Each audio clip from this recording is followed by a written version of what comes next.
दोस्तों बहुत बहुत स्वागत है आप सभी का एक बार फिर से। जी हाँ दोस्तों, आज पूरे दिन की कई महत्वपूर्ण और बड़ी खबरें निकलकर सामने आ रही हैं। जानेंगे सभी खबरों को विस्तार से। तो दोस्तों खबरों में आगे बढ़ने से पहले वीडियो को एक प्यार भरा लाइक जरूर कर दें और ताजा खबरों को जानने के लिए चैनल को सब्सक्राइब भी जरूर कर लें।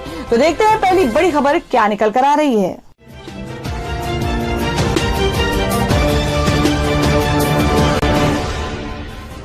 और दोस्तों मैं अगली खबर में आपको बता दें कि वेंटिलेटर पर पूर्व राष्ट्रपति प्रणब मुखर्जी, बेटी शमिष्ठा बोली, भगवान वो करे जो सबसे अच्छा हो, मुझे शक्ति दे। जी आपको बता दें कि ब्रेन क्लॉट सर्जरी के बाद पूर्व राष्ट्रपति प्रणब मुखर्जी वेंटिलेटर सपोर्ट पर हैं। मुखर्जी कोरोना वायरस से भी संक्रमित पाए गए हैं। अस्पताल में उनकी हालत नाजुक बनी हुई है और देश भर में लोग उनके बेहतर स्वास्थ्य के लिए दुआ कर रहे हैं। इस बीच उनकी बेटी और कांग्रेस नेता शमिष्ठा मुखर्जी ने पिता के लिए दुआ करते हुए 1 साल पुरानी बात को याद किया है। आपको बता दें शमिष्ठा मुखर्जी ने ट्विटर पर लिखा कि पिछले साल 8 अगस्त मेरे लिए सबसे खुशी वाला दिन था, क्योंकि इसी दिन मेरे पिता को भारत रत्न सम्मान दिया गया था। ठीक 1 साल बाद 10 अगस्त को वे गंभीर रूप से बीमार पड़ गए। भगवान वो करे जो उनके लिए सबसे अच्छा हो और मुझे शक्ति दे कि जीवन के दुख और सुख दोनों को समान भाव से स्वीकार कर सकूं। मैं सभी को उनकी चिंताओं के लिए धन्यवाद देता। और वहीं अगली खबर में आपको बता दें कि पाकिस्तान ने चीन को दिया यूरेनियम खनन का ठेका, परमाणु हथियारों के लिए हो सकता है इस्तेमाल। जी हम बात कर रहे हैं कि चीन ने अब पाकिस्तान अधिकृत कश्मीर में प्राकृतिक संसाधनों के अवैध उत्खनन का काम शुरू कर दिया है। दरअसल ड्रैगन को ऐसा करने की छूट शी जिनपिंग की कम्युनिस्ट पार्टी ऑफ चाइना सरकार के दोस्त इमरान खान सरकार ने दिया है। भारत के लिए ये 2 मोर्चे पर नुकसान और खतरे वाली बात है। एक तो पीओके भारत का हिस्सा है जिस पर पाकिस्तान ने अवैध कब्जा करके रखा हुआ है, और दूसरा कि वहां चाइनीज कंपनियों को जिन धातुओं के खनन का ठेका दिया गया है उनमें यूरेनियम जैसे पदार्थ भी शामिल है जिनसे परमाणु हथियार भी बनाए जा सकते हैं। गौरतलब है कि पाकिस्तान ने परमाणु हथियार की पूरी टेक्नोलॉजी ही चोरी करके प्राप्त की हुई है, जिससे सीधे अथवा परोक्ष रूप से चीन का भी नाम आता है। और दोस्तों मैं अगली खबर में आपको बता दें कि जो कि कोरोना का प्रकोप के बारे में है कि एयर इंडिया ने इन 5 देशों में बंद किए अपने ऑफिस, कर्मचारियों को बुलाया वापस। आपको बता दें कि कोरोना वायरस संकट के बीच भारतीय सरकारी विमानन कंपनी एयर इंडिया ने आज 12 अगस्त को बड़ा ऐलान किया है। एयर इंडिया की तरफ से दी गई जानकारी के मुताबिक उसने 5 यूरोपीय देशों में अपने ऑफिस बंद कर दिए हैं और इस बीच इन देशों से एयर इंडिया ने अपने कर्मचारियों को भी वापस बुलाने का फैसला किया है। सूत्रों से मिली जानकारी के मुताबिक वर्तमान के हालात को देखते हुए कंपनी ने 5 यूरोपीय देशों के लिए अपनी उड़ानों के बंद करने का फैसला किया है। न्यूज एजेंसी ANI के मुताबिक भारतीय विमानन कंपनी एयर इंडिया ने मिलान, इटली, स्वीडन की राजधानी स्टॉकहोम, डेनमार्क की राजधानी कोपनहेगन, स्पेन की राजधानी मैड्रिड और वियना में अपने ऑफिस बंद करने का फैसला लिया है। तो दोस्तों खबरों में आगे बढ़ने से पहले जान लेते हैं आज के माइंड क्विज के सवाल को। आज का सवाल है, आपको बताना है कि श्री कृष्ण के पिता का क्या नाम था। इसका जवाब आपको वीडियो के नीचे कमेंट बॉक्स में देना है और सही जवाब देने वालों को रैंडमली सिलेक्ट किया जाएगा और वो जीत सकते हैं एक बम्पर पुरस्कार। तो बढ़ते अगली खबर है। और अब अगली खबर में जान लेते हैं क्या है देश भर में कोरोना संक्रमण के ताजा हालात। देश में 24 घंटे में कोरोना के 60,000 से ज्यादा नए मामले, 834 लोगों की गई जाने और संक्रमितों की संख्या 23 लाख के पार। हम बात करें कि देश में कोरोना का कहर थमने का नाम नहीं ले रहा है और इस वायरस से संक्रमित लोगों की संख्या में दिन ब दिन बढ़ोतरी होती जा रही है। देश में इस वायरस से संक्रमितों की संख्या 23,30,000 के पार पहुंच गई है। कोविड-19 इंडियन ऑर्गेनाइजेशन के मुताबिक देश में कोरोना के अब तक के 23,30,437 केस दर्ज हो चुके हैं, जिनमें से 16,40,203 लोग ठीक हो चुके हैं। हालांकि इनमें से 46,197 लोगों की जान भी जा चुकी है। देश में अभी तक के 6,43,564 एक्टिव केस हैं। केंद्रीय स्वास्थ्य मंत्रालय की ओर से जारी ताजा आंकड़ों के मुताबिक देश में पिछले 24 घंटे में 60,963 नए केस सामने आए हैं और 834 लोगों की इससे जान गई है। तो दोस्तों आप लोगों को क्या लगता है कि जिस तरीके से रूस ने वैक्सीन को तैयार कर ली है तो अपनी भी गवर्नमेंट को जल्द से जल्द उसे वैक्सीन खरीदने की तैयारियां करना चाहिए, जिससे कि अपने भी देश में कोरोना का संक्रमण जल्द से जल्द खत्म हो सके। आप अपना सुझाव कमेंट बॉक्स में जरूर दें। बढ़ते अगली खबर की ओर। और वही अगली खबर बता दें जिसमें नारायण मूर्ति ने कहा कि GDP में आ सकती है आजादी के बाद सबसे बड़ी गिरावट, थामने के लिए इंतजाम हो। जी आपको बता दें कि इन्फोसिस के संस्थापकों में से एक NR नारायण मूर्ति ने कहा कि मौजूदा वित्त वर्ष में अर्थव्यवस्था आजादी के बाद सबसे खराब स्थिति में होगी। उनका कहना है कि आजादी के बाद DGP में सबसे बड़ी गिरावट देखी जा सकती है, लिहाजा इसे संभालने के लिए जल्द से जल्द कदम उठाए जाने चाहिए। मूर्ति ने कहा कि देश की GDP में कम से कम 5% गिरावट का अनुमान लगाया जा रहा है और हम 1947 के बाद की सबसे बड़ी DGP गिरावट देख सकते हैं।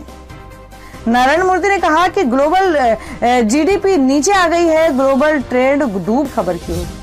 और दोस्तों मैं अगली खबर में जान लेते हैं क्या है देश भर में मौसम के ताजा हालात।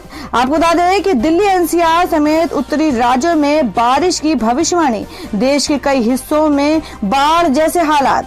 जी हम बात कर रहे हैं कि मानसून के एक्टिव होने से देश के अधिकांश हिस्सों में लगातार बारिश हो रही है। IMD का कहना है कि अभी कई राज्यों में कहीं हल्की, कहीं मध्यम तो कहीं तेज बारिश होगी। वहीं भारी बारिश के कारण कुछ जगहों पर बाढ़ का खतरा लगातार बढ़ता जा रहा है।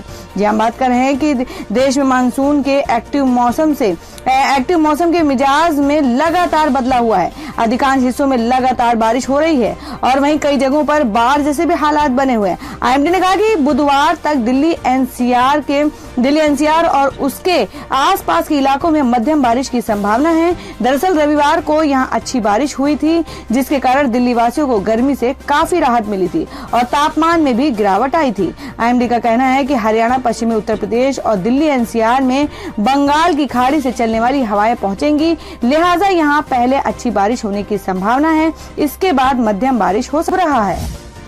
और मैं अगली खबर बता दें कि 1947 के बाद सबसे कम GDP ग्रोथ की आशंका पर बोले राहुल गांधी कि मोदी हैं तो मुमकिन है।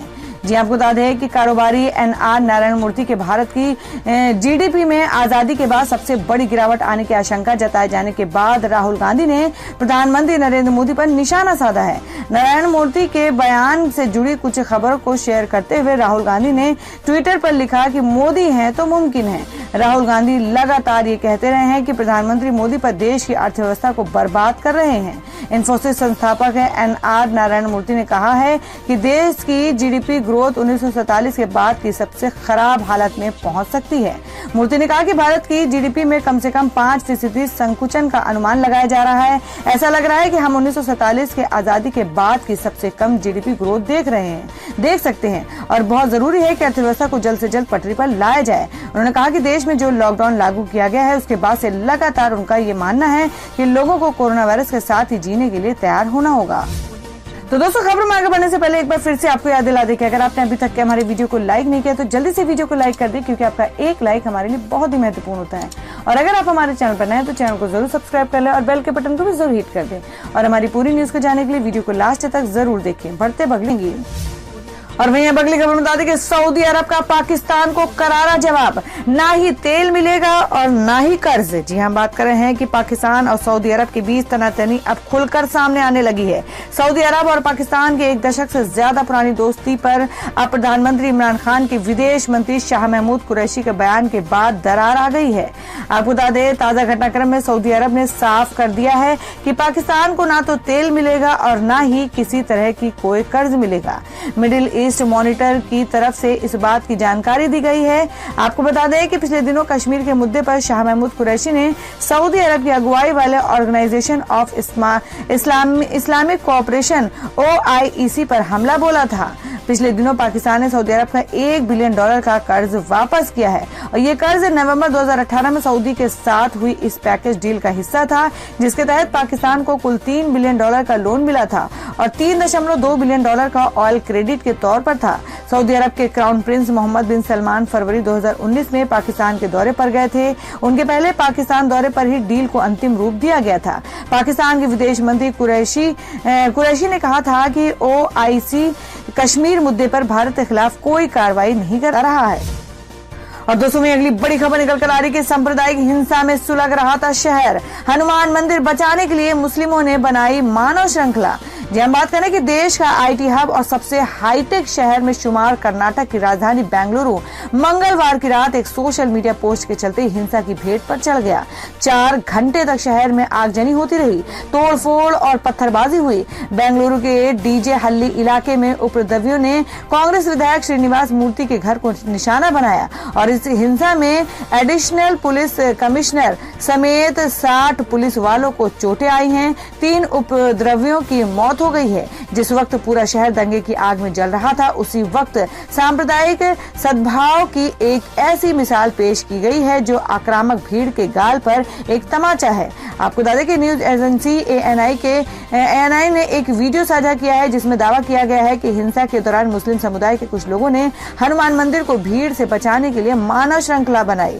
सोशल मीडिया पर इस वीडियो को सामने आने के बाद लोग इस कार्य की तारीफ कर रहे हैं। वीडियो में देखा जा सकता है कि मुस्लिम युवकों ने मानव श्रृंखला बनाकर ये सुनिश्चित कर रहे हैं कि दंगाई पुलकेशी नगर स्थित मंदिर पर हमला न करे। वीडियो में सुना जा सकता है कि लोग प्रदर्शनकारियों से कह रहे हैं कि भगवान के लिए यहाँ से चले जाओ।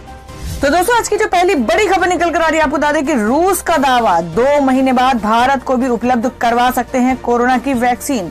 जी आपको बता दें कि भारत में अब रोजाना कोरोना वायरस के 60,000 से ज्यादा मामले सामने आ रहे हैं, जिससे साफ हो रहा है कि हमारे यहाँ संक्रमण अन्य देशों की तुलना में तेजी से फैल रहा है। वैक्सीन आने तक भारत में लोगों को कोरोना वायरस से राहत नहीं मिलेगी। मंगलवार को रूस के राष्ट्रपति व्लादिमीर पुतिन ने ऐलान किया था कि उनके देश ने कोरोना की वैक्सीन बना ली है और जल्द ही उसे जनता के लिए उपलब्ध करवा दिया जाएगा। अब वैक्सीन की फंडिंग करने वाली संस्था ने भारत के लिए एक राहत भरी खबर दी है। दरअसल रशियन डायरेक्ट इन्वेस्टमेंट फंड नामक संस्था ने रूसी कोरोना वैक्सीन प्रोजेक्ट के लिए फंडिंग की है। संस्था के हेड किरिल दिमित्रिज के मुताबिक भारत समेत 20 देशों ने उनकी वैक्सीन को खरीदने की इच्छा जताई है। वैसे तो रूस सरकार का मकसद पहले अपने देश की जनता को वैक्सीन देना है, लेकिन नवंबर तक वो दूसरे देशों में वैक्सीन की सप्लाई शुरू कर सकते हैं। अगर ऐसा हुआ तो भारत को भी नवंबर में वैक्सीन मिल सकती है। देती हूँ। और वह अगली खबर बता दें कि दावा सिर्फ 38 लोगों पर रूस ने किया था कोरोना वैक्सीन का ट्रायल। 1-2 नहीं, कई सारे साइड इफेक्ट। जी आपको बता दें कि दुनिया में कोरोना वायरस से संक्रमित मरीजों की संख्या 2 लाख के पार पहुंच गई है और अब रोजाना लाखों मामले सामने आ रहे हैं। हालात तब तक ऐसे रहेंगे जब तक कोरोना वायरस की वैक्सीन बाजार में नहीं आ जाती। मंगलवार को रूस के राष्ट्रपति व्लादिमीर पुतिन ने ऐलान किया था कि उनके देश ने कोरोना की वैक्सीन बना ली है और जल्द ही उसे जनता के लिए उपलब्ध करवा दिया जाएगा। लेकिन अब इस वैक्सीन के ट्रायल पर सवाल उठने लगे हैं। न्यूज एजेंसी फोनटंका के मुताबिक कागजी कार्रवाई के हिसाब से सिर्फ 38 लोगों पर ही रूस की कोरोना वायरस वैक्सीन का ट्रायल किया गया था। इसके अलावा केवल 42 दिनों के शोध के बाद इसे रजिस्टर्ड कर दिया गया। ऐसे में इसके प्रभाव का अभी ठीक से पता नहीं चल पाया है और दुनिया भर के वैज्ञानिक और डॉक्टर्स राष्ट्रपति व्लादिमीर पुतिन के ऐलान को लेकर सवाल उठा रहे हैं। तो दोस्तों, आप लोगों को क्या लगता है, जिस तरीके से रूस कंट्री दावा कर रही है कि कोरोना वैक्सीन उसकी पूरी तरीके से कंप्लीट हो गई है और पूरी तरीके से सक्सेस है, तो वाकई में ये हर किसी के लिए बहुत ही ज्यादा लाभदायक है। आप अपना सुझाव कमेंट बॉक्स में जरूर दें। बढ़ते अगली खबर की ओर रहा है। और हमें अगली खबर बता दें कि पीएम मोदी से पहले ध्वजारोहण की रस्सी पकड़ने वाली सैन्य महिला अफसर का हुआ कोरोना टेस्ट। जी आपको बता दें कि भारत में 15 अगस्त कार्यक्रम की तैयारियां शुरू हो चुकी हैं। कोरोना वायरस संकट के बीच देश के इस बार 74वां स्वतंत्रता दिवस मनाने जा रहा है और इस कार्यक्रम में प्रधानमंत्री नरेंद्र मोदी को सुरक्षा को मद्देनजर रखते हुए रक्षा मंत्रालय की तरफ से हर संभव तैयारी की जा रही है और इसी दिशा में यानी बुधवार को लाल किले की प्राचीर पर ध्वजारोहण की रस्सी को हैंडल करने वाली सैन्य महिला अधिकारी का कोरोना टेस्ट कराया गया है। गौरतलब है कि कोरोना वायरस के बढ़ते प्रकोप के बीच देश स्वतंत्रता दिवस के 74वीं वर्षगांठ मनाने की तैयारी कर रहा है और ऐसे में गृह मंत्रालय की ओर से पहले ही गाइडलाइन जारी की जा चुकी है और अब रक्षा मंत्रालय भी पीएम मोदी के संक्रमण से बचाने के लिए बड़ी पहल की ओर। और वहीं अगली खबर निकल कर आ रही है कि 12 अगस्त के बाद भी रद्द रहेगी सभी रेगुलर ट्रेनें। जाने कौन सी ट्रेनें चलती रहेंगी। जी आपको बता दें कि भारतीय रेलवे ने सभी रेगुलर ट्रेनों को अनिश्चित काल के लिए रद्द करने का फैसला लिया है। देश में कोरोना बढ़ते मामलों को देखते हुए ये फैसला लिया गया है। रेलवे ने इससे पहले जून में रेगुलर टाइम टेबल वाली सभी यात्री सेवाएं 12 अगस्त तक के रद्द करने का फैसला लिया है। 12 अगस्त की मियाद खत्म होने से पहले ही रेलवे एक बार फिर से इन ट्रेनों को रद्द कर दिया गया है। इसमें एक्सप्रेस और यानी एक्सप्रेस यात्री ट्रेन सेवाओं के साथ उपनगरीय ट्रेन भी शामिल है। कयास लगाए जा रहे थे कि रेलवे बीते 5 महीनों से बंद पड़ी रेगुलर ट्रेनों की सर्विस को 12 अगस्त के बाद शुरू कर सकता है, लेकिन फिलहाल रेलवे इस दिशा में अपने बढ़ती नहीं दिख रही है। रेलवे के मुताबिक फिलहाल 230 स्पेशल ट्रेनों का संचालन लगातार जारी रहेगा।